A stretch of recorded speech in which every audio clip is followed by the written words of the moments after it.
अस्सलामु अलैकुम वरहमतुल्लाहि वबरकातुहू। इन्नल हम्दुलिल्लाह नहमदुहु व नस्तईनुहु व नस्तगफिरुहु व नऊज़ु बिल्लाहि मिन शुरूरि अनफुसिना व मिन सय्यिआति अमालिना मन यहदिहिल्लाहु फला मुदिल्ल लहु व मन युद्लिल फला हादिय लहु व अशहदु अन ला इलाहा इल्लल्लाहु वहदहु ला शरीका लहु व अशहदु अन्न मुहम्मदन अब्दुहु व रसूलुहु सल्लल्लाहु तआला अलैहि व अला आलिहि व सहबिहि व सल्लम तस्लीमान कसीरा। अम्मा बाद। सम्मानित देनी भातृमंडली, अल्लाह रब्बुल आलमीনের प्रशंसा एवं प्रिय नबी सल्लल्लाहु अलैहि वसल्लमेर ऊपर सलात व सालामेर पर आज 22 मुहर्रम 1444 हिजरी मोताबिक 20 আগস্ট 2022 शनिवार एशार सलातेर परे आमादेर साप्ताहिक धाराबाहिक आलोचना मानहाजे सालाफेर कतिपय मूलनीति पर्व नम्बर 7। আমরা এখন থেকে এক এক দিনে যেহেতু ছোট ছোট বিষয়গুলি, তো এক এক দিনে একাধিক পয়েন্ট বা একাধিক মূলনীতি বা একটি দুটা তিনটা চারটা সময় মোতাবেক মূলনীতিগুলি আলোচনা করে দেব, যাতে করে এটা আমরা তাড়াতাড়ি শেষ করতে পারি আর তারপরে আরও অন্য উপকারী আরও কিছু আমরা শুরু করতে পারি। কারণ আমাদের সামনে অনেক প্রস্তাব, অনেকের পরামর্শ, অনেক কিছু এসে আছে। এটা করলে ভালো হতো, এই আলোচনাগুলি করলে ভালো হতো, যাতে আল্লাহ তৌফিক দান করেন এবং সময়ে বরকত হয়। আল্লাহ বরকত দান করেন, কারণ সময় তো মানুষের সীমিত, আপনাদেরও সময় সীমিত, হায়াত সীমিত, সুস্থতাও সীমিত, সব কিছু একদিন শেষ হয়ে যাবে। আর প্রবাস জীবনও সীমিত। প্রবাস জীবন, সুস্থতাও আছে, হায়াতও আছে, কিন্তু প্রবাস জীবন আপনাদের শেষ অথবা আমারই শেষ, সবারই শেষ হইতে পারে।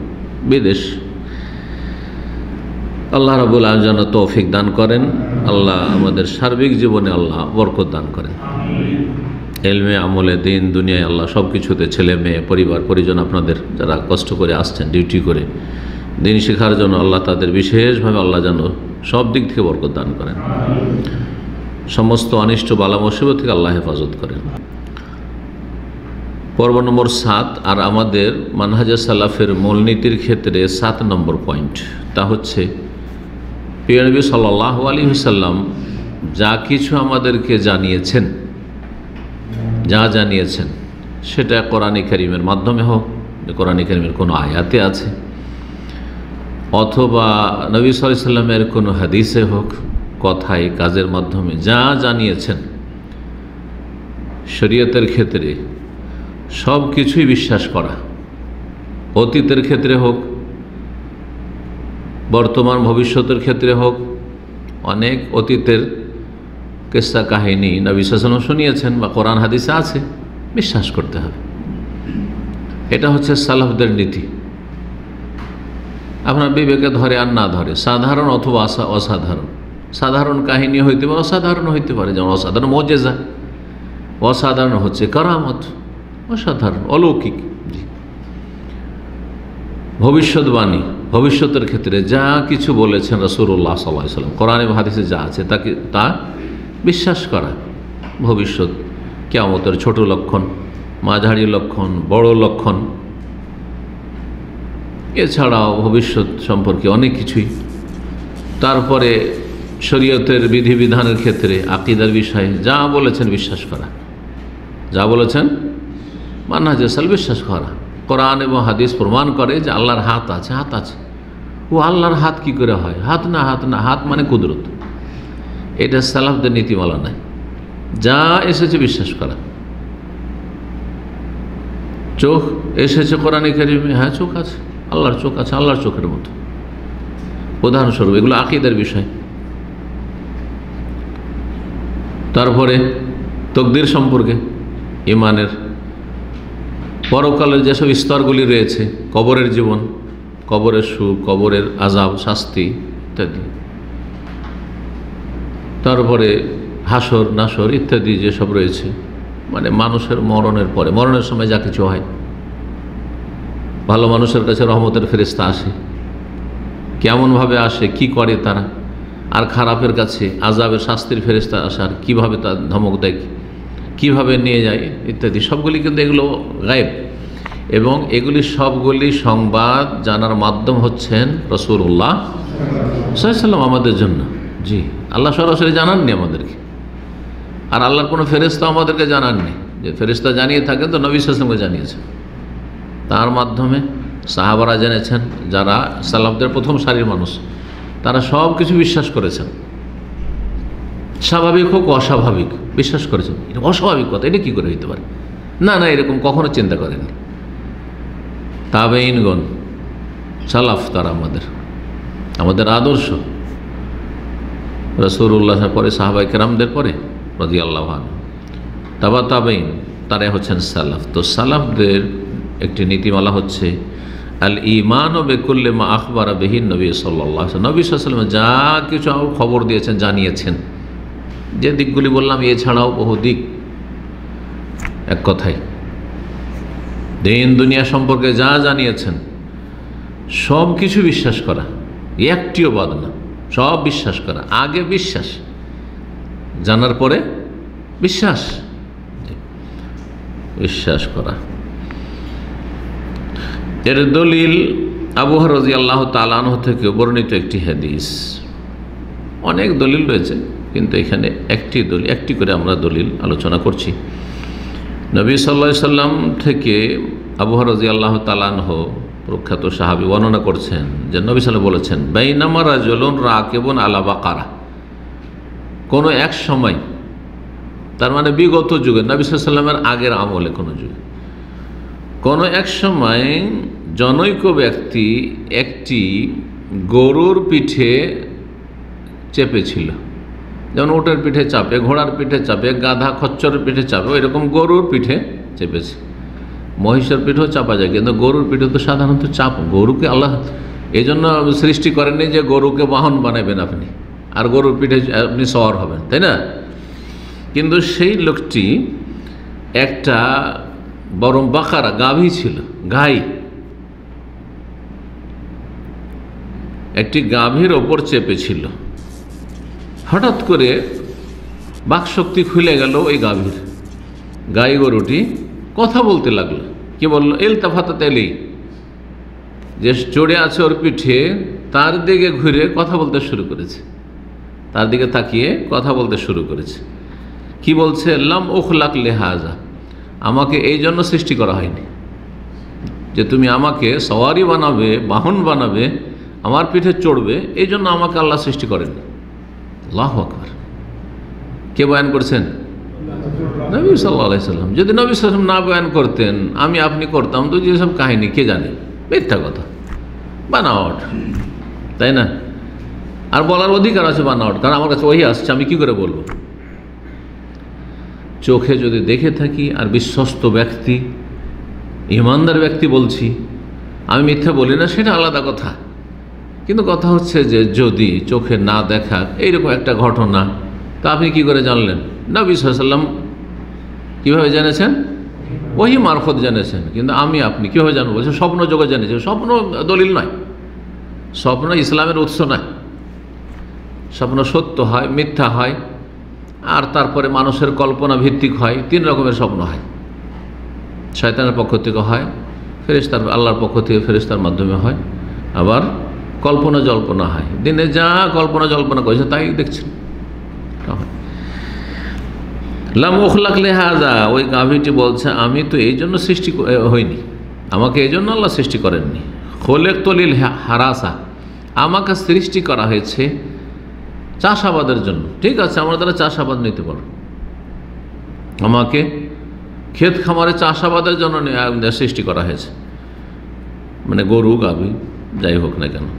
নবী সাল্লাল্লাহু আলাইহি ওয়াসাল্লাম বললেন একটি পশুতে একাধিক উদ্দেশ্য থাকতে পারে।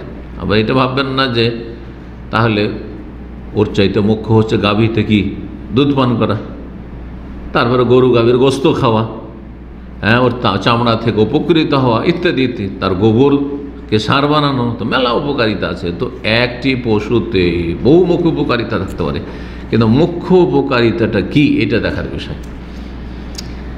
যার ঘোড়া একাধিক কাজে লাগে না, না শুধু একটা কাজে লাগে, একাধিক কাজে লাগতে পারে ঘোড়া। কিন্তু আল্লাহ রাব্বুল যখন ঘোড়ার কথা বয়ান করেছেন কোরআনে কারীমে, আর খচ্চর কথা আর গাধার কথা, অল খাইলা অল বেগাল অল হামিরা, ঘোড়া, খচ্চর আর গাধা গর্ধব কি জন্য আমি সৃষ্টি করেছি? লেতার কাবুহা, তোমাদের সওয়ারির জন্য, বাহনের জন্য। তো ঘোড়া শুধু বাহনের জন্য? হানাফি মাযহাবে ঘোড়ার গোস্ত খাওয়া হারাম, জানেন ফতোয়া? ঘোড়ার গোস্ত খাওয়া হারাম। ঘোড়ার গোস্ত খাওয়া কেন হারাম? এর দলিল বলছে যে কোরআনে আল্লাহ বলেছে লেতার কাবুহা, তোমার সওয়ারির জন্য। আল্লাহ তো খাওয়ার জন্য বলেননি, তো খাবে কেন? এর উত্তর ওইটাই যে আল্লাহ সবগুলো উপকারিতা বয়ান করেন না, যেটা মুখ্য উপকারিতা সেটা বয়ান করেন। একটা হচ্ছে উপকারিতা ঘোড়ার গোস্ত খাওয়া, ওর চাইতে বড় অনেক অনেক গুণে উপকারিতা হচ্ছে কি? ঘোড়ার পিঠে চড়া সওয়ার হওয়া, ওয়াজিনা, এবং সাজসজ্জার জন্য। বড় বড় পয়সাওয়ালা যারা, তার ভোগ বিলাসের জন্য ঘোড়া পুষে, দেখার জন্য, শো এর জন্য।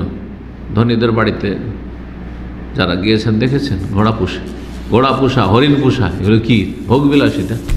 জি। এক মন্ত্রী ছিল আমাদের এলাকার, মুসলিম মন্ত্রী। তো ওর বাড়ি দেখতে গেছি, ওর বাড়ির ভিতরে যেতাম, যেহেতু এলাকার মন্ত্রী। তো আলেম ওলামা গেলে খুব ইজ্জত করত, তো যেতাম, গিয়েছি শিক্ষকতার জীবনে।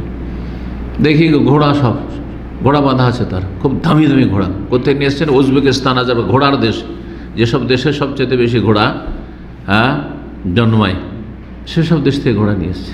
শখ। লেতারকে বাজিনা, তার মানে এই নয় যে সেটা উদ্দেশ্য। তো এখানে মুখ্য উদ্দেশ্যটি যে গরুকে কি কাজে লাগানো হয়? চাষবাসের জন্য। আজকাল অবস্থা পরিবর্তন হয়েছে, ট্রাক্টর হয়ে গেছে চাষ, কিন্তু এক সময় ছিল যে তার বিকল্প কিছু ছিল না। নবী সাল্লাল্লাহু আলাইহি সাল্লাম বললেন, আমানতু বিহি আনা ওয়া আবু বকর ওয়া ওমর। এই যে ঘটনা, আমি বিশ্বাস করি। বিশ্বাসের দায়িত্ব নিজের নিতে পারেন, কিন্তু অন্যের দায়িত্ব নিতে পারেন? আমি বিশ্বাস করি, রাসূলুল্লাহ সাল্লাল্লাহু আলাইহি ওয়াসাল্লাম বলেছেন, আমি বিশ্বাস করি, ঠিক না? রাসূলুল্লাহ ওয়াহি হচ্ছে, রাসূল বলবেন যে আমি বিশ্বাস করি।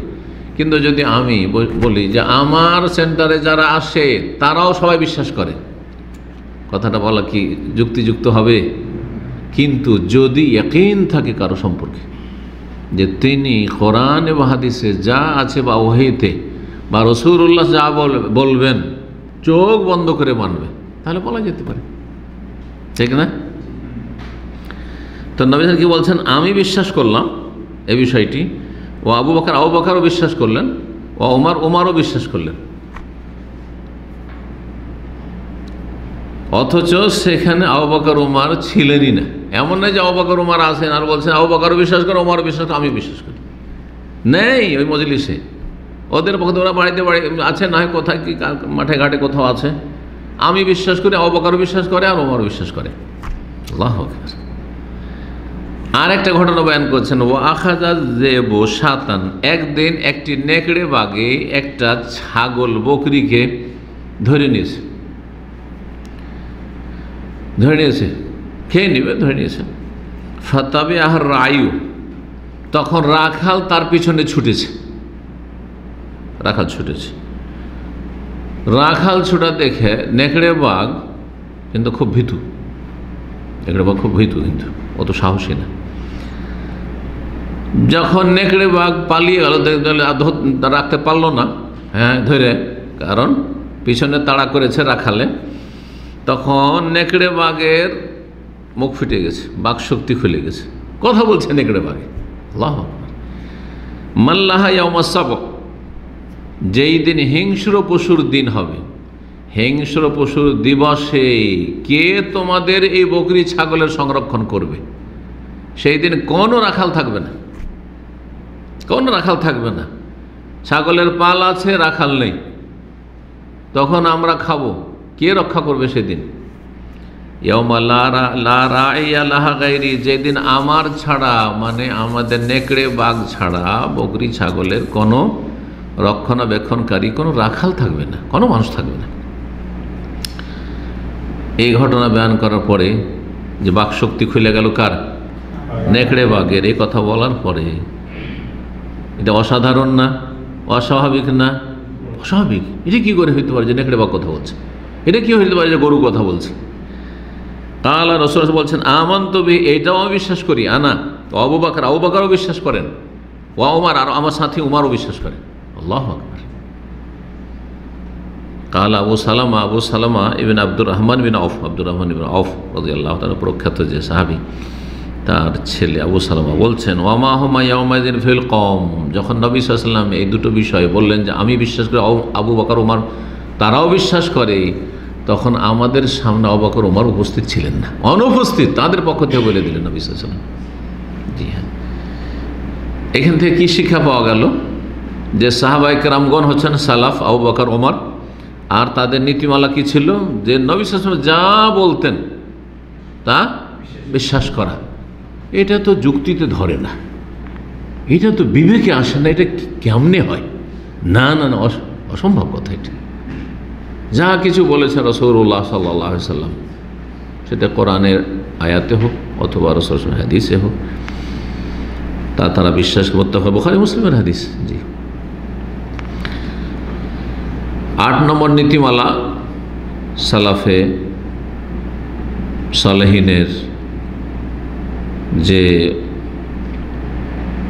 সুন্নাত সম্পর্কে গুরুত্ব দেওয়া। সুন্নাত সম্পর্কে মানে ফরজের পাশাপাশি যে সুন্নাত, ফিকার সুন্নাত, সেই সুন্নাত নয়, মানে হাদিস। সুন্নাত মানে মুহাদ্দিস, সুন্নাত মানে হাদিস, কোরআন এবং সুন্নাহ। যখন বলে কোরআন এবং হাদিস, হাদিসের যত এলম রয়েছে, হাদিসের উলুমুস সুন্নাহ, উলুমুল হাদিস, হাদিসের যে জ্ঞান রয়েছে, এই জ্ঞানের গুরুত্ব দেওয়া, বড়ই গুরুত্ব দেওয়া। এটা হচ্ছে সাহাবায়ে কেরামদের তরিকা, এটি হচ্ছে তাবেঈনদের নীতিমালা, এটি হচ্ছে তাবেঈন সালাফে সালেহিন তারা রাদিয়াল্লাহু আনহুম ওয়া রাহিমাহুম, তাদের নীতিমালা। যে হাদিসে যা কিছু এসেছে এগুলির গুরুত্ব দেওয়া। কোন দিক থেকে গুরুত্ব দেওয়া? সার্বিক দিক থেকে গুরুত্ব দেওয়া। সুন্নাহর হাদিসের একটা ইলম হচ্ছে হাদিস মুখস্থ করা, তারা মুখস্থ করেছেন। সেই যুগে কিন্তু কিতাবের আকারে বুখারী, মুসলিম, আবু দাউদ, নাসাই কিচ্ছু ছিল না, পরে হয়েছে সেটা, তাই না? তাহলে তারা হাদিসগুলি কীভাবে সংরক্ষণ করেছেন? মুখস্থ রেখেছেন। যা শুনেছেন নবী সাল্লাল্লাহু আলাইহি ওয়াসাল্লাম থেকে, তা যে যা শুনেছেন মুখস্থ রেখেছেন। মুখস্থ বিদ্যার ওপর তারা নির্ভর করতেন, তারা লেখার উপর নির্ভর করতেন না। আর পরবর্তীকালে মানুষের হিম্মত দুর্বল হয়ে পড়ল, স্মৃতিশক্তিও দুর্বল হয়ে পড়ল, হ্যাঁ, পরম্পরা, যার ফলে কি হয়ে গেল? মানুষ তখন কিসবে নির্ভরশীল বেশি হয়ে গেল? লিখনির ওপর। যা কিছু শোনো লিখে রাখো, নাহলে ভুলে যাব, লিখে না রাখলে ভুলে যাব। আর আল্লাহ রহম করেছেন, যদি এই চিন্তা না করতেন তারা। এটা 100 হিজরিতে শুরু হয়েছে, ওমর আব্দুল আজিজ রহমতুল্লাহ আলের খেলাফত আমলে। তিনি দেখলেন যে বড় বড় সাহাবায়ে কেরাম যারা হাদিস মুখস্থ রাখতেন, তারা দুনিয়া থেকে চলে যাচ্ছেন। আর এখন যদি এই হাদিসগুলো না লিখে রাখা হয়, তাহলে তাদের মতো গুরুত্ব দিয়ে তো হয়তো মুখস্থ রাখবে না। তো ধীরে ধীরে কি হয়ে যাবে? আমি ভয় করছি যে এই এলেম উঠেই যাবে। কোরআনটা সংরক্ষিত লেখা আছে, ওটা থাকবে, কিন্তু কোরআনের ব্যাখ্যা যে হাদিস জরুরি, হাদিস না যায় কোরআন বোঝা যাবে না, কোরআনের উপর আমল করা যাবে না। চিন্তা করেন, আপনি সলাতের বিষয়, নামাজের বিষয়টি নেন, আপনি আকিমুস সলা, সলা করে যে আয়াতগুলো আছে, এগুলো দিয়ে কি আপনি সলাত আদায় করতে পারবেন? পারবেন না। তাহলে ওই হাদিসগুলো যদি হারিয়ে যায়, হাতছাড়া হয়ে যায়, আমরা লিখে না রাখি, খলিফা তিনি, খলিফায়ে রাশিদ, তো তিনি বললেন যে না, লেখা শুরু হোক। ইমাম জুহরি রাহিমাহুল্লাহ আরও সেই সব তাবেঈনদের মধ্যে মুহাদ্দিসিন কেরাম ছিলেন, তাদেরকে বললেন যে আপনারা লিখেন, হাদিস লেখা শুরু করেন। আমাকে ভয় হচ্ছে যে ধীরে ধীরে এলেম উঠে যাবে না হলে। তো হাদিস মুখস্থ করতে হবে, লিখেও রাখতে হবে। অনেকে মুখস্থ, স্মৃতিশক্তি কম, আর আজকাল প্রায় লোকের স্মৃতিশক্তি কম, সুতরাং নোট করতে হবে। নোট করা আর এমনি শোনাতে অনেক পার্থক্য আছে। কোনো একটা ক্লাস যদি নোট করে রাখেন, বিশেষ করে যদি শুধু পয়েন্টগুলোই নোট করে রাখেন, তাহলে আপনি 10 বছর পরে যদি ওই খাতাটা খুললেন, তাহলে আপনার স্মৃতিতে সবগুলি ফিরে চলে আসবে যে হ্যাঁ এই আলোচনাগুলি শুনেছি। কিন্তু নোট করে যদি না রাখেন তো 6 মাস 1 বছর পর ভুলে যাবেন। আবার যদি এই বিষয়ে আলোচনা করি তো আপনি টেরই পাবেন না যেগুলো কোনো সময় শুনেছি, কারণ সব ভুলে গেছেন। কিন্তু সামনে যখন নোট মজুদ আছে, আরে এগুলো তো এত তারিখে তারিখ দেওয়া আছে, এত তারিখে এগুলো পড়েছি, তো এই পয়েন্টে তো এই কথাগুলি আলোচনা করেছেন, এই পয়েন্টে তো এই কথাগুলি আলোচনা করেছেন, চলে আসবে, সব স্মৃতিতে ফিরে চলে আসবে। হারিয়ে যাওয়া অনেক কিছু পুনরুদ্ধার করতে পারবেন আপনি। এই জন্য আমরা ছাত্র জীবন নোট করার অনেক গুরুত্ব দিতাম। মোদি ইউনিভার্সিটিতে তো চিন্তা করেন আমাদের মতো আসতে, এই যে আস্তে আস্তে ধীরে ধীরে বলছে এরকম না, অনেক প্রফেসর ওস্তাদ আছে ধাই ধাই ধাই ধাই পড়াচ্ছে, তার মধ্যে নোট করছি, কান শুনছে ওই তাকাইও না, নোট করতাম। 60 জন এক একটা এতে সেকশনে, 60 জন করে 120 জন আমরা ছিলাম, নোট করছি। 4-5 জন নোট করতো। যদি কোনো জায়গায় একটু কিছু ছুটে যায় তো যারা ভালো ছাত্র একজন আরেকজনের খাতা দেখে তখন বিকেলবেলা কোনোদিন আমার খাতা কেউ নিল, আর একদিন আমি আর খাতা নিলাম, একজন আরেকজনের পরিপূর্ণ করে নিলাম, করতাম। জি, তো সুন্নাহর ইলমের অর্থাৎ হাদিসের গুরুত্ব দেওয়া হচ্ছে সালাফদের মূলনীতি। মুখস্থ করার ক্ষেত্রে, সংরক্ষণ করে লিখে রাখার ক্ষেত্রে, তারপরে অর্থ বোঝার ক্ষেত্রে, এলেম হাসিল করার ক্ষেত্রে। হাদিসের এলেম নেই, হাদিস পড়বেন না, না হাদিস কি আর বোঝা যায় মযহাবীদের মতো? মুকাল্লিদের অবস্থা কি? কোথায় পড়েছেন? কোন মাদ্রাসা ফারে গেছেন? কি বুঝেন আপনি যে হাদিস পড়বেন? আপনি বাংলা হাদিস পড়ে আপনি ফতোয়া দিচ্ছেন? বাংলা হাদিস পড়তে দেবেন আপনাদেরকে? কথা বোঝা গেছে না? হ্যাঁ, কারণ ওদের কাছে হাদিসের গুরুত্ব নেই। আর সালাফদের মূলনীতি হচ্ছে যে হাদিসের গুরুত্ব দিত। গুরুত্বের একটা দিক হচ্ছে হাদিসের অর্থ বোঝার চেষ্টা করেন, হাদিসের তরজমা, অনুবাদ এবং ব্যাখ্যা বিশ্লেষণ বোঝার চেষ্টা করেন, ভাষ্য বোঝার চেষ্টা করেন, গুরুত্ব দিতে হবে। সেটা আলোচনা শুনে হোক অথবা কোনো ভাষ্য, সারহা, ব্যাখ্যা বিশ্লেষণ পড়ে হোক। এলেম শেখার যে মাধ্যমগুলি রয়েছে মাধ্যমগুলি অবলম্বন করে, সরাসরি সামনে হোক অথবা অনলাইনে হোক। সরাসরি হয়তো আপনি ওইরকম ওস্তাদ পান না, কিন্তু অনলাইনে বুখারীর আমাদের দার্স চলছে, অল্প কিছু লোক আছেন যারা সামনে শুনছেন, কিন্তু যারা অনলাইনে শুনছেন তাদের সংখ্যা এর চাইতে অনেক বেশি, ঠিক কিনা? হাদিসের গুরুত্ব দেওয়া। যখন হাদিসের কিছু হাদিস মুখস্থ আছে কিন্তু হাদিসের নোটও করা অভ্যাস আছে, বিশেষ করে যারা এলেম চর্চা করেছেন, বিভিন্ন স্তরের লোক আছে, একবারে সাধারণ লোক না, মাদ্রাসায় পড়ছেন বা কিছু জ্ঞান আছে, মাশাআল্লাহ বুঝেন, কিছু নোট করে রাখছেন, আর তারপরে অর্থ বুঝছেন, ব্যাখ্যা বিশ্লেষণও বুঝছেন, তাহলে এলেম শিখা হলো। তাহলে এখন আমলের পালা। সালাফে সালেহের নীতিমালা হচ্ছে আমল করার ক্ষেত্রেও হাদিসের গুরুত্ব দেওয়া। হ্যাঁ, হাদিসের রেওয়ায়াত এবং দেরায়াত। রেওয়ায়াত মানে বর্ণনাগুলির গুরুত্ব দেওয়া, আর দেরায়াত মানে হাদিস থেকে যে ফিকহ, মাসলা, মাসাইল ইস্তেমাত হচ্ছে সেগুলির গুরুত্ব দেওয়া, দুটোর গুরুত্ব দেওয়া। তাহলে একজন মানুষ যখন প্রতিদিন কিছু না কিছু এরকম কোর্সে রাখবে, তখন সে এমন একটা যোগ্যতা লাভ করবে যে এই হাদিস থেকে এই মাসলাগুলি বোঝা যায়। আমি আলোচনা করতে গিয়ে বলি না, খেয়াল করবেন বুখারীতে এই হাদিস থেকে অনেক মাসাইল ইস্তেমবাত হইতে পারে, তার মধ্যে এটা হইতে পারে, তার মধ্যে এটা হইতে পারে, বলছি কি না? হ্যাঁ, এগুলো একদিনে আসে না। এই যে প্রথম দিন আমরা যখন তরজমা পড়েছি আর একটু করে হাদিস বুঝতে শিখেছি, তখন না, ক্ষমতা ছিল না। এটা দীর্ঘ মেহনত, পরিশ্রমের ফসল হিসাবে তখন মানুষ হাসিল করতে পারে। জি, তো সালাফে সালেহরা এইভাবে হাদিসের যেমন রেওয়ায়াতের বর্ণনার গুরুত্ব দিতেন, তেমনি দেরায়াত ফিকহেরও গুরুত্ব দিতেন, বোঝার চেষ্টা করতেন যে হাদিস থেকে, হাদিস হচ্ছে ওহী, কোরআনের পরে, সুতরাং হাদিস থেকে মাসলা মাসাইল যেটা বের হচ্ছে সেটা ওহী থেকে বের হচ্ছে। কিন্তু ফিকহের কিতাব যখন পড়বেন, কালা আবু হানিফা রাহিমাহুল্লাহ কাজা, ইমাম আবু হানিফা রাহিমাহুল্লাহ এই বলেছেন, ওয়াকালা আবু ইউসুফ মোহাম্মদ কাজা, আবু ইউসুফ মোহাম্মদ এই বলেছেন, ওয়াকালা শাফি কাজা, ইমাম শাফি এই বলেছেন, ইমাম মালিক এই বলেছেন। তারা যেটা বলেছেন সেটা হতে পারে হাদিস সম্মত না, সেই হাদিস বিরোধী হইতে পারে, মানুষের কথা, তাই না? যেমন আমার কথা যদি শুধু বলি তা আমার কথা ভুলও হইতে পারে। ঠিক ওই রকমই তারাও মানুষ ছিলেন, পার্থক্য, কেউ ছোট আর কেউ বড়, কিন্তু সবাই কোরআন হাদিস চর্চা করছে। জি, এই পথে মানুষ ভুলের ঊর্ধ্বে নয়, কিন্তু হাদিস থেকে যে ফিকহটি আপনি হাসিল করতে পারলেন, যে হাদিসে জানতে পারলাম যে সালাত শুরু করলে তাকবীর দিয়ে শুরু করেছেন, মিফতাহুস সালাতে আত-তাহুর ওয়া তাহরিমুহা তাকবীর, তাহলে তাহরিমা হবে, অর্থাৎ দুনিয়ার কাজ কাম সব কিছু হারাম হয়ে যাবে কি দিয়ে? তাকবীর দিয়ে। তো সালাত শুরু হয় তাকবীর দিয়ে, তাহলে নামায়তো দিয়ে সালাত শুরু হয় না। বুঝতে পারলাম? যায় নামাজের দোয়া দিয়ে সালাত শুরু হয় না।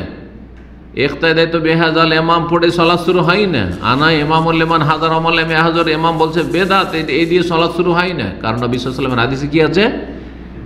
যেখান থেকে বুঝেছি যে তকবীর দিয়ে সালাত শুরু হয়। সালাত শেষ হয় কোথায়? মোনাজাতে। না, মোনাজাতে শেষ হয় না। ওয়া তাহলিল ওয়া তাসলিম, সব কিছু আপনার জন্য হালাল হয়ে গেল, এখন চলে যান, বসেন, আপনি এদিক সেদিক তাকান সালাম ফিরার সাথে। না, মোনাজাতের জন্য বসে আছেন, কখন মোনাজাত করবে, না হলে উঠা যাবে না। কোথায় পেলেন এটা? যদি হাদিস বুঝতেন, হাদিসের গুরুত্ব দিতেন, হাদিসের যদি ইলম থাকতো, হাদিসের রেওয়ায়াতের প্রথম কথা বর্ণনার, তারপর হাদিসের দেরায়াতের ফিকহের, তাহলে আপনি মজহাবি অন্ধ হইতেন না, আপনি ভুল অনুসরণ করতেন না কারো, সঠিক ক্ষেত্রে অনুসরণ করেন বড়দের, কিন্তু আপনি ভুল হচ্ছে তারপরে অন্ধ, আপনি মোকাল্লেদ। এটা হচ্ছে মূর্খের কাজ একেবারে, যে কিছুই বুঝেন না তার কাজ। আল্লাহ যেন বোঝার তৌফিক দান করেন। তো সালাফে সালেহের নীতিমালা কি ছিল? হাদিসের ইলমের গুরুত্ব আরোপ করা, গুরুত্ব দেওয়া, সেটা সার্বিক দিক থেকে। আমলের ক্ষেত্রে ইলম হাসিল করেছেন, আমল করবেন না? হাদিসে আছে, আপনি পড়লেন, বুখারীতে আছে, সূরা ফাতিহা ছাড়া সালাত হয় না। সহিহ বুখারী, মুসলিম, অন্যান্য সব হাদিস আছে। রাফেদানের কথা আব্দুল্লাহ বিন উমর রাদিয়াল্লাহু আনহু, না রাফেদান হাদিস আছে, কিন্তু আমাদের মজহাবে নেই। তো আপনি হাদিসের গুরুত্ব দিলেন না, আপনি মজহাবের বেশি গুরুত্ব দিলেন। মানুষের তৈরি করা পথ আর মতের আপনি গুরুত্ব দিলেন, রাসূলুল্লাহ সাল্লাল্লাহু আলাইহি ওয়াসাল্লামের ওহীর গুরুত্ব দিলেন না আপনি। এটা সালাফদের নীতিমালা নয়। জি, তাহলে গুরুত্ব দেওয়ার ক্ষেত্রে হাদিসের, বললাম যে শব্দের মুখস্থ করার ক্ষেত্রে হাদিসের, তারপরে লিখে রাখা, সংরক্ষণ করা, তারপরে অর্থ বোঝা, তরজমা তাফসীর, ব্যাখ্যা বিশ্লেষণ বোঝা, আর তারপরে যখন ইলম হাসিল হলো তখন আমল করা। জানছেন আমল করেন, আমল করেন, বাধা কোথায়? আপনার হাদিস আমল করতে, হাদিস ব্যাস কিছু শর্ত আছে, হাদিস যেন দুর্বল না হয়, জয়ীফ না হয়, হাদিস যেন মনসুখ না হয়, আর সেই হাদিসগুলি সামনে রেখে, হতে পারে যে মজহাবের ওপর আপনি জন্ম নিয়েছেন সেই মজহাবের ইমাম বলেননি, কিন্তু অন্যান্য ইমাম কেরামগণ এটা থেকে এই বুঝেছেন। আমরা ফেদেন যদি কোনো এক মজহাবে না থাকে, তো অন্য মজহাবে তো আছে। এই নয় যে আপনি নতুন কথা নিয়ে আসছেন। হ্যাঁ, এটা চলবে না অবশ্যই, যে একজন সাধারণ মানুষ হাদিস তরজমা পড়ে আপনার মতো করে বুঝবেন। বুঝটাও কিন্তু এই জন্য একটা পয়েন্ট আরও আসছে সামনে, বুঝটাও কিন্তু সালাফে সালেহিন হইতে হবে। ওই হাদিসগুলি ছিল নবী সাল্লাল্লাহু আলাইহি ওয়াসাল্লাম, সাহাবায়ে কেরামদের জামানা, তাবেঈন, তাবা তাবেঈনের জামানা, তারা তো ওই হাদিস থেকে এটা বুঝেননি। যেন কোরবানিতে গরুতে উঠে ভাগ চলবে কি না, হাদিসগুলি নবী সাল্লাল্লাহু আলাইহি ওয়াসাল্লামের জামানায় ছিল কি ছিল না, সাহাবীদের জামানায় ছিল না, তাবেঈন, তাবা তাবেঈন, তারা তো বুঝেননি যে না ভাগ মকিম অবস্থায় বাড়িতে চলবে না, এটা সফরের মশলা। এগুলো তো বুঝেছেন? বুঝেননি, তাহলে আপনার বুঝটা নতুন, এটা সালাফদের বিরোধী বুঝ। এবার বুঝতে পেরেছেন? একটা উদাহরণ এটা একটা।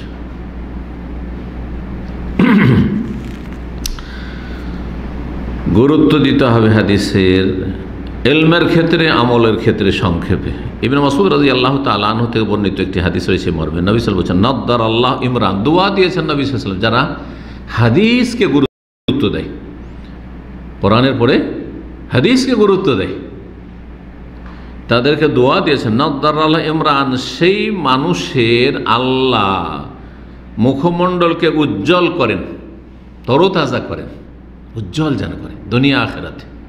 দুনিয়া উজ্জ্বল, যে সে হেদায়েতের উপর আছে, তার মুখমণ্ডল নূরানি চেহারা, কারণ সে হেদায়েতের উপর আছে, গুমরাহ পথভ্রষ্ট নয়। আর আখিরাতে যেন উজ্জ্বল করেন, কারণ সেই ব্যক্তি জান্নাতি। ইয়াউমা তাবিয়াদ্দু ওজুহুন ওয়া তাসওয়াদ্দু ওজুহ, আল্লাহ কোরআনে বলেছেন যে কিয়ামতের দিনে মানুষ দুই ভাগে ভাগ হবে। কিছু মানুষের চেহারা হবে তাবিয়াদ্দু, শুভ্র, সুন্দর, উজ্জ্বল হবে, আবিয়াজ থেকে সাদা। ওয়াতাসওয়াদ্দু, আসওয়াদ থেকে আর কিছু কিছু চেহারা আছে যেগুলো মলিন হবে, কালো হয়ে থাকবে, দেখে বোঝা যাবে সব জাহান্নামী। আল্লাহু আকবার। তো নবী সাল্লাল্লাহু আলাইহি ওয়াসাল্লাম দোয়া দেন, নাযযারাল ইমরান, সেই মানুষের আল্লাহ মুখমণ্ডলকে উজ্জ্বল করেন, তরতাজা করেন, সামিয়া মাকালাতি, যে আমার কথাগুলি শুনল। তাহলে শুনতে হবে ইলম শেখার জন্য। এটা একটা শেখার উপায়। আর একটা হচ্ছে পড়া, শোনাও শেখা হয় আর পড়ে শেখা হয়। আজকালকার জামানায় শোনা লোক বেশি, পড়া লোক খুব কম, মানে পড়তে চায় না। আর পড়লে মোবাইল পড়ছে, তাই না? গুগল পড়ছে, সময় একটু পেলে মোবাইলে পড়ছে, সোশ্যাল মিডিয়ায় পড়ছে, লাইব্রেরি পড়ে আছে, লাইব্রেরিতে যাওয়ার লোক খুঁজে পাওয়া যায় না। আল্লাহ হেফাজত করেন এভাবে এলেম না উঠে যায়, কারণ মানুষ কিতাব বিমুখ হচ্ছে, বই পুস্তক থেকে মুখ ফিরিয়ে নিচ্ছে।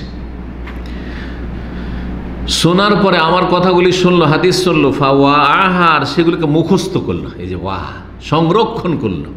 ওয়া মানে শুধু মুখস্থ করা না, সংরক্ষণ করা। মুখস্থও সংরক্ষণ, লিখে রাখলেন সংরক্ষণ, অর্থ বোঝাও সংরক্ষণ, হেফাজত করলেন আপনি, হ্যাঁ, ব্যাখ্যা বিশ্লেষণ সংরক্ষণ করেন। আর আমল করা মানে হেফাজত করা। এখন চিন্তা করেন, হাদিসের কিতাবে আছে রফাই দেন, হাদিসের কিতাবে আছে যে বুকে হাত বাঁধতে হবে। এখন যদি আমল না করেন তো এটা কি হেফাজত করলেন? ও কিতাবই থেকে গেল, কিতাবেই থেকে গেল। জি, যেমন চোরের হাত কাটতে হবে, মদ খোরে দণ্ডবিধান আছে, আছে না নেই? এখন এগুলো দণ্ডবিধান সারা পৃথিবীতে প্রায় মুসলিম দেশগুলিতেও না, ইল্লা মাশাআল্লাহ, তাই না? সৌদি আরব ছাড়া ইসলামী দণ্ডবিধান আর পৃথিবীতে কোথাও নেই বললেই চলে। তো এই জন্যে কেসাস নেই, তো এগুলি কি সংরক্ষণ হইল? আয়াত ঠিকই তেলাওয়াত করছে, ওয়াসারিক ওয়াসারিকাত, চোর চোরের সম্পর্কে, জেনাকারী সম্পর্কে, আর কুতিবা আলাইকুমুল কিসাস পড়ে না আয়াতগুলো, সারা দুনিয়াতে তেলাওয়াত চলছে। তো তেলাওয়াতে তো সংরক্ষণ আছে, হাফেজ মেলা আছে, কিন্তু আমল নেই। জি, আমল করতে হয়। ফাওয়াহা, এটা হচ্ছে সংরক্ষণ। তাহলে সার্বিক সংরক্ষণের এই স্তরগুলি আছে, এই জন্য বিস্তারিত বলার প্রয়োজন হলো, যাতে বুঝতে পারেন। নাহলে সংরক্ষণ মনে করবেন শুধু মুখস্থ করলে কাজ হয়ে গেল। না না না, মুখস্থ করে কী হলো? ক্যাসেটে আছে। এই জন্য দেখা যায় যারা মাদ্রাসা পড়ে আলেম হয়নি আর শুধু হাফেজ হয়েছে, বেশিরভাগ দিনদার না, বেশিরভাগ পয়সামুখী। হাফেজ হওয়ার পরে শুধু চিন্তা যে কেমন করে ধনী দেশগুলি, আরব দেশগুলিতে যাবো আর কেমন করে রিয়াল নিয়ে আসবো। আর এখানে হালাল হারামের একটু চিন্তা করে না, কারণ আল্লাহর ভয় তো নেই। কোরআনের আয়াতের অর্থ বুঝে না, তাকওয়া কি, তাকওয়া মানেই বুঝে না, অথচ তাকওয়ার মেলা আয়াত মুখস্থ আছে। ইত্তাকুল্লাহ ইত্তাকুল্লাহ, কোরআনে কত আয়াত মুখস্থ আছে, তাই না? সবই তো মুখস্থ, কিন্তু এই মুখস্থতে কোনো কাজ হচ্ছে? তাকুল্লাহ, যখন একজন অর্থ বুঝে পড়ি, তাকুল্লাহ, আল্লাহ বলছেন আমাকে আল্লাহকে ভয় করো। কুলু মিনাত তাইয়্যিবাত, হালাল খাও, আল্লাহ বলছেন। হাফেজ মুখস্থ আছে, কুলু মিনাত তাইয়্যিবাত, হারাম খাচ্ছে, হারাম উপার্জন করছে। এই জন্য শুধু হাফেজ বানাবেন না, এটা আমাদের দেশে ভুল শিখানো হয়েছে। হাফেজ বানিয়ে দেন জান্নাতের সার্টিফিকেট, এটা কি বিভ্রান্ত করেছে। হাফেজ বানান, কিন্তু এটা অতিরিক্ত জিনিস। অবশ্যই বানাইতে হবে যেটা, সেটা হচ্ছে দিনের জ্ঞানী বানাইতে হবে। সে আলেম, সবাইকে যদি না বানাইতে পারেন, কিন্তু দিন সম্পর্কে মৌলিক জ্ঞান অবশ্যই দিতে হবে। যে ডাক্তার ইঞ্জিনিয়ার, তাকেও মৌলিক জ্ঞান দিতে হবে, নাহলে তো বেদিন হয়ে যাবে। আপনার একটা ছেলেকে আলেম বানালেন, অনেকে করছে, একটা ছেলেকে তো কমপক্ষে আলেম বানাবো। একটা ছেলেকে ঠিকই আলেম বানিয়েছে, হয়তো সহি আকীদা মানহাজের, তখন সে মাশাআল্লাহ 5 ওয়াক্ত সালাতও পড়ে, আর সহি শুদ্ধ পড়ে, দিনের দাওয়াতি কাজ করছে। আর বাকি ছেলেগুলোকে কাউকে ডাক্তার ইঞ্জিনিয়ার বানিয়েছে, কাউকে আপনার ডিসি বানিয়েছে, তো কাউকে এসপি বানিয়েছে, কিন্তু সব হচ্ছে নাস্তিক টাইপের, সেকুলার। লাভ কি? একই ওরসে 2-3টা নাস্তিক, হ্যাঁ, বেদিন, বেনামাজি, আর বাকি একটাকে শুধু আলেম বানিয়েছে। না না, এটা ইসলাম শেখায় না যে একটাকে কমপক্ষে আলেম বানাবো। এইরকমও বলে কিনা আমাদের সমাজে, ভুল এগুলো। আসলে সবগুলিকে দিনের যে বুনিয়াদী শিক্ষা, ফাউন্ডেশন, সবাইকে দিতে হবে, ফরজ এটা, যাতে করে মুসলিম হয়ে বাঁচে। ওই যদি রাষ্ট্রপতি হয়, মন্ত্রী হয়, যেন মুসলিম, পাক্কা মুসলিম থাকে, সেই আকীদার থাকে, জি, সঠিক পথে, জান্নাতের পথে থাকে। আর একটাকে বড় করব যাতে করে দিনের দায়ী হইতে পারে, সেটা আলাদা বিষয়। কিন্তু সবগুলিকে ইসলামের ফাউন্ডেশনে যেটা শিক্ষা রয়েছে, মৌলিক বেসিক শিক্ষা, সেটা অবশ্যই দিতে হবে। তো আমার কথার হেফাজত করলো, সংরক্ষণ করলো। ফাআদ্দাহা, শুধু নিজের কাছে সীমিত রাখলো না, ফাআদ্দাহা কামা সামি, যেমনভাবে শুনেছিল ওই হাদিসগুলো ওইভাবে অন্যের কাছে পৌঁছিয়ে দিল। আমরা মদিনা পড়লাম, পড়ার পরে কয়জন দিনের দাওয়াতি কাজ করছে বলেন দেখি? অনেকে ব্যবসা করছে, দুনিয়ার ব্যবসা বাণিজ্য করছে, কারণ অনেক টাকা পয়সা, আনলিমিটেড ব্যবসা বাণিজ্য। অনেকেই বাস সীমিত আকারে মাদ্রাসায় পড়াচ্ছে, একটা যদি জমার খুতবা দিও তাও যাবে না। বহু আছে এরকম, বিভিন্ন জায়গায় বিভিন্ন রকমভাবে। কয়জন আছে যারা সত্যিকারে দাওয়াতি কাজ করছে? অনেকে দাওয়াতি কাজের সুযোগ পেলে এটাকে পেশা হিসেবে মনে করছে, যে যেহেতু আমাকে এখানে ঠেলে ঢুকিয়ে দেওয়া হয়েছে দাওয়া সেন্টারে, শুধু আমাকে করতেই হবে। গরজে করছে, তাতেও বরকত হবে না। গরজে নয়, আগ্রহে করতে হবে। আমি যেখানে থাকি এটা আমার ফরজ, আল্লাহ আমাকে এলেম দিয়েছেন, এই হাদিসের আমল। তাহলে চেহারা উজ্জ্বলের দোয়া পাবে, নবী সাল্লাল্লাহু আলাইহি ওয়াসাল্লামের দোয়া অবশ্যই কবুল হয়েছে। কি করলো? শুনলো আমার কথা, কোরআন হাদিস শুনলেন, তারপরে সংরক্ষণ করলেন এলেম, তারপরে আদায় করে দিলেন অন্যের কাছে। নিজের কাছে সীমিত রাখলাম না, জানাইলাম, শিখাইলাম। তাহলে আল্লাহু আকবার, আল্লাহ যেন আমলের তৌফিক দান করেন, আল্লাহ ইখলাস দান করেন। এই ছিল সালাফদের নীতিমালা, যা এই হাদিস দ্বারা প্রমাণিত হয়। হাদিস আবু দাউদে রয়েছে, তিরমিজিতে রয়েছে, ইবনে মাজায় রয়েছে। হাদিসটি ইমাম তিরমিজিও সহিহ বলেছেন, ইমাম ইবনে হিব্বান সহিহ বলেছেন। এই হাদিসে মুহাদ্দিসিন কিরাম বা যারা হাদিসের চর্চা করে তাদের ফজিলত পাওয়া যায় না। আর শুধু যারা হাদিস মুখস্থ রাখে আর হাদিসের অর্থ বুঝে আলেম তাদেরই নয়, বরং জনসাধারণ যারা হাদিস অনুযায়ী আমল করে তাদেরও ফজিলত। কারণ হাদিসের আসল সংরক্ষণ হচ্ছে যে আমলে নিয়ে আসা, বাস্তবায়ন করা, আমলে পরিণত করা, ঠিক না? এই জন্য যারা মজহাবি মুকাল্লিদ তারা বলে যে এই হাদিসে শুধু মুহাদ্দিসিনদের ফজিলত, ওরা বেশি ফজিলত পাবে, এতে কোনো সন্দেহ নেই। যারা হাদিসের শব্দের সংরক্ষণ করেছে, তারপরে অর্থের সংরক্ষণ করেছে, হেফাজত করেছে, যারা হাদিসের এলেমের চর্চা করেছে, এলেম শিখেছে, তারা বেশি ফজিলত পাবে। কিন্তু যারা হাদিস অনুযায়ী আমল করে, রাসূলুল্লাহ সাল্লাল্লাহু আলাইহি ওয়াসাল্লামের হাদিসে আছে, সুতরাং আমরা কে কি বলে সেটা জানি না। আবু হানিফা, শাফি, মালিক, আহমদ কি বলে সেটা জানি না। রাসূলুল্লাহ হাদিসে আছে, যে কোনো মযহাবের সাথে মিলুক সেটাই নেব। আহলে হাদিস যারা আমলের দিক থেকে আহলে হাদিস জনগণ আলেম না। আহলে হাদিস সমাজের অধিকাংশ লোক, সালাফি সমাজের অধিকাংশ লোক আলেম না, অল্প কয়টা আলেম আছে, শতকরা 5টা আলেম নেই হয়তো। তো বাকি যে 95 বা তার চেয়ে তো বেশি, তারা এই হাদিসের ফজিলত পাবে যদি সত্যিকার ইখলাসের সাথে কি করে? আমল করে। আমল করার ক্ষেত্রে গুরুত্ব দেয়, আমল করার ক্ষেত্রে গুরুত্ব দেয়। জি, এই জন্য আহলুল হাদিস মানে মুহাদ্দিসিনও, আর আহলুল হাদিস মানে হাদিসের উপর আমলকারীও। এইরকমই এই হাদিসের ফজিলতের অন্তর্ভুক্ত হচ্ছে যারা হাদিসের পণ্ডিত জ্ঞানী, তারা 1 নম্বরে, আর 2 নম্বরে যারা হাদিসের পণ্ডিত্য নাই কিন্তু সহি হাদিস মোতাবেক জীবন গড়ার জন্য আপ্রাণ চেষ্টা করে, আর কত ঝুঁকি নেই বিদআত থেকে বাঁচার জন্য, শিরক থেকে বাঁচার জন্য, আর মানুষের অন্ধ অনুকরণ করে না, বরং কোরআন সুন্নাহর অনুসারী হওয়ার চেষ্টা করে। আল্লাহ আমাদের সকলকে তৌফিক দান করে।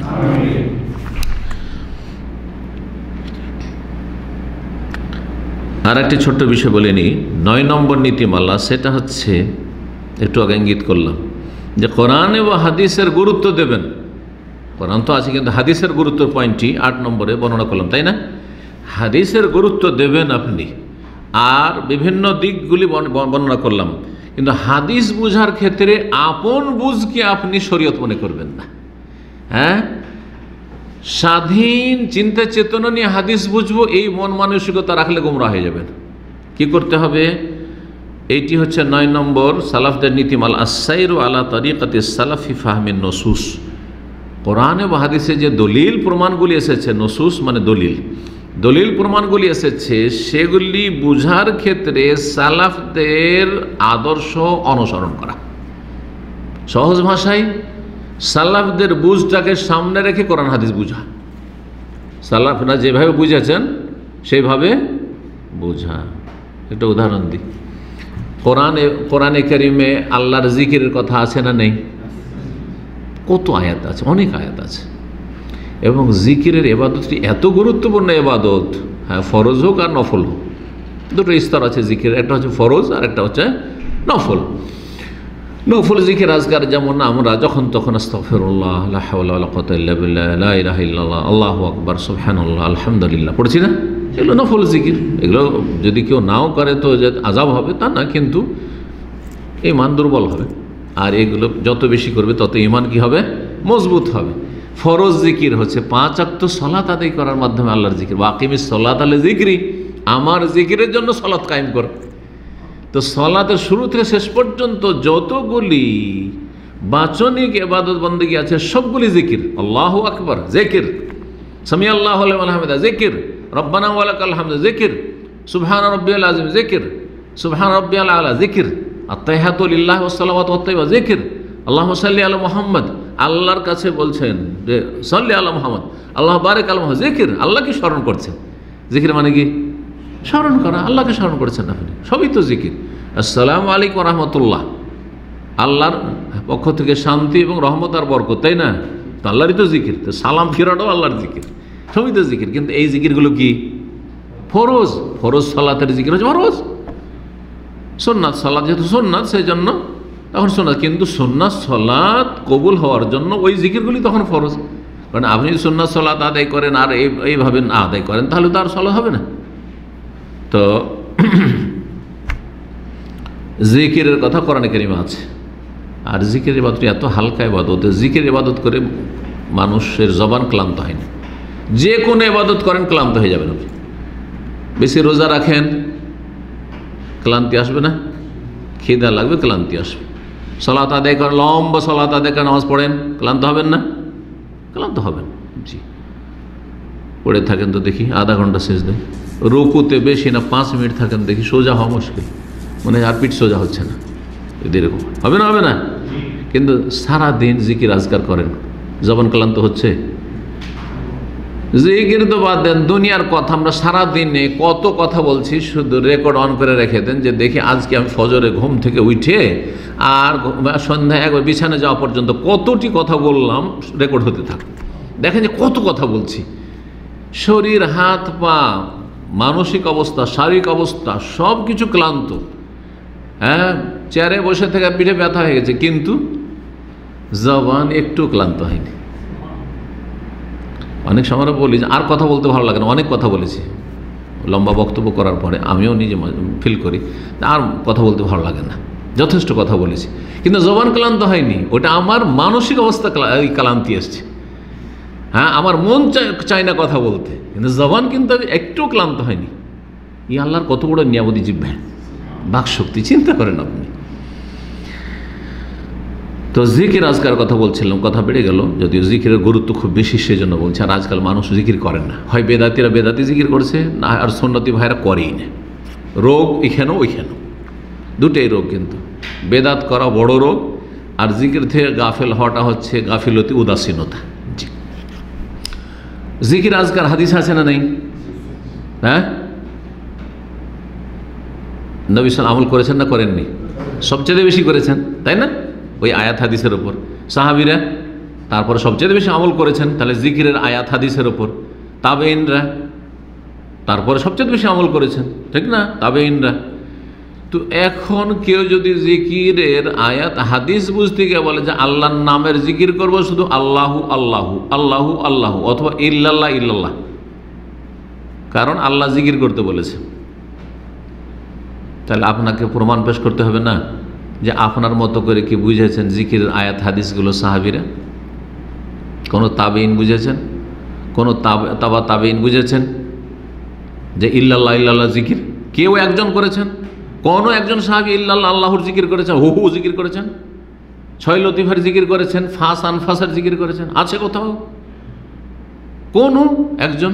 সাহাবায়ে কেরাম, তাবেঈন, তাবেঈন, এতগুলির মধ্যে বললাম যে একজন বলেন যে এইরকম জিকির করেছে।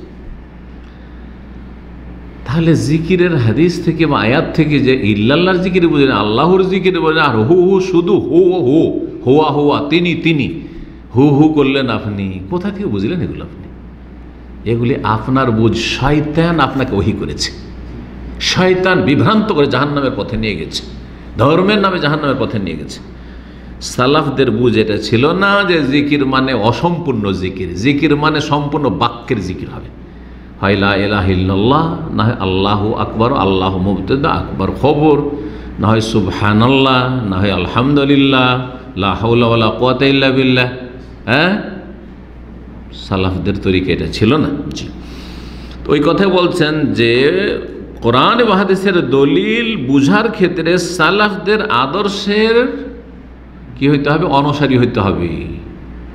সালাফদের আদর্শের অনুসারী হইতে হবে। আব্দুল্লাহ মাসউদ রাদিয়াল্লাহু তাআলা আনহু থেকে বর্ণিত, তিনি বলেন যে নবী সাল্লাল্লাহু আলাইহি ওয়াসাল্লাম বলেছেন খায়রুন নাসি কারনি। কেন?